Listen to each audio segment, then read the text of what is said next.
دوسرا، علم دین حاصل کرنے کے لیے ضروری ہے آداب کا بہت زیادہ خیال کریں۔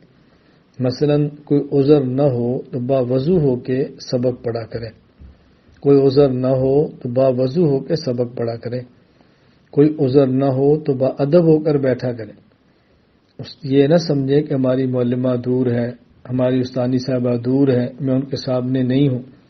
سبق شروع ہو دو زانو بیٹھے، تھوڑی دیر بعد حیت کو بدل دیں، تھکاوٹ ہو گئی بدل دیں، لیکن بیٹھیں بڑی ادب کے ساتھ۔ یہ نہیں کہ ٹیک لگائی ہے سبق پڑھ رہی ہیں اور فون سن رہی ہیں اور سبق پڑھ رہی ہیں، میسج پہ لگی ہیں اور سبق پڑھ رہی ہیں، یہ بے ادبی ہے۔ با ادب با نصیب، بے ادب بے نصیب۔ بے ادب محروم ہو جاتا ہے، بے ادب کو علم کا نور نہیں ملتا، علم کی برکات نہیں ملتی، لفظ تو مل جاتے ہیں برکات نہیں ملتی۔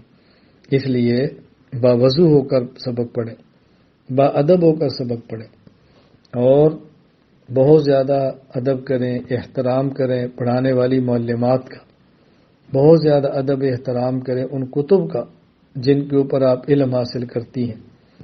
کوشش کریں بغیر وضو کے ان کتب کو ہاتھ نہ لگائیں۔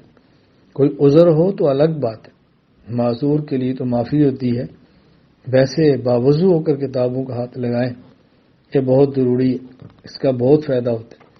پھر جو آپ کے پاس کتب ہیں جو آپ رکھتی ہیں، سب سے اوپر رکھیں تفسیر، اس کے نیچے رکھیں حدیث، اس کے نیچے رکھیں فقہ، اس کے نیچے رکھیں صرف اور نحو، یہ یاد رکھ لیں۔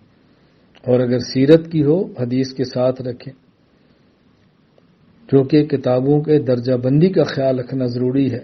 جو علم جتنا افضل ہے، جو علم جتنا اعلیٰ ہے، اس کو اوپر رکھنا چاہیے، اس کے بعد والے کو نیچے رکھنا چاہیے۔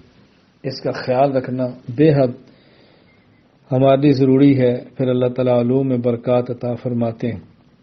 تو میں نے آج کی مجلس میں جو عرض کیا ہے، نمبر 1 اپنی نیت ٹھیک رکھیں، نمبر 2 ادب کا خیال رکھیں۔